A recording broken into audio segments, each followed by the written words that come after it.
এক ছিল টুনটুনি পাখি। সে বটগাছের ডালে বাসা বেঁধে থাকত।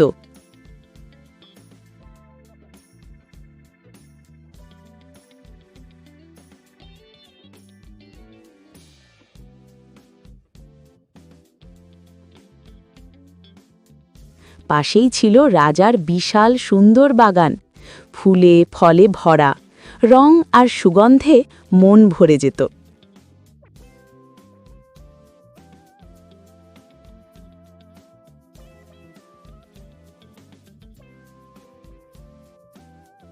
আজ বাগানটা যেন আরো সুন্দর লাগছে।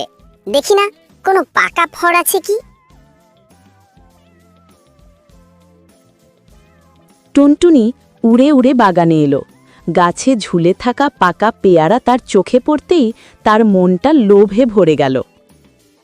ওরে বাবা, কি মিষ্টি গন্ধ! একটু খাই না, কেউ দেখবে না নিশ্চয়ই।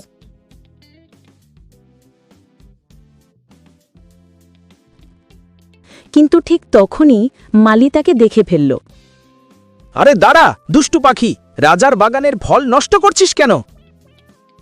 মালির ভয়ঙ্কর চিৎকার শুনে টুনটুনির বুক ধড়ফড় করে উঠল। ভয়ে সে ছুটে উড়ে পালালো।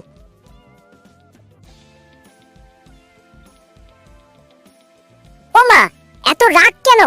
আমি তো একটু খেয়েছিলাম শুধু।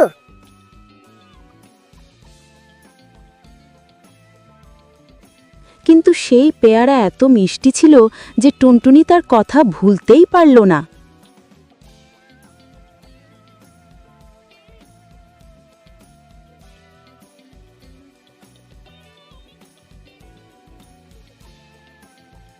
পরদিন আবার এলো। আজ খুব সাবধানে খাবো, মালিকে দেখলেই উড়ব। কিন্তু মালি এবার প্রস্তুত ছিল।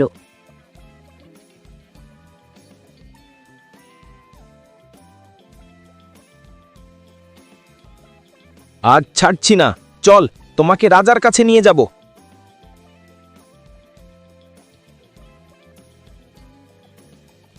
টুনটুনিকে ধরে রাজার সামনে হাজির করা হলো।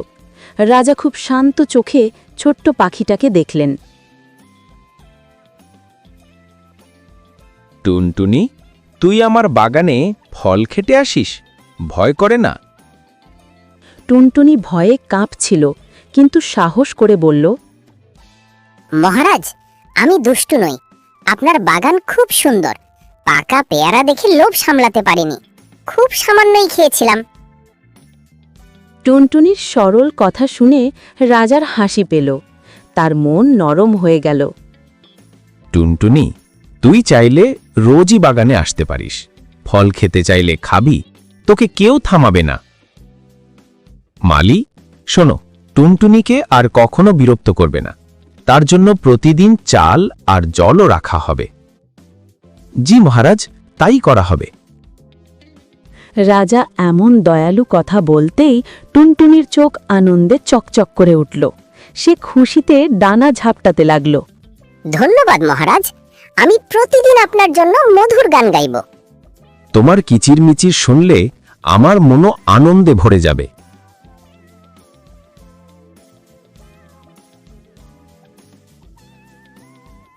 এরপর থেকে টুনটুনি প্রতিদিন বাগানে আসত, ফল খেত, গান গাইত আর রাজার মন ভালো করত। দয়া আর সহানুভূতি থাকলে ছোট থেকে ছোট প্রাণীও আমাদের বন্ধু হয়ে যায়।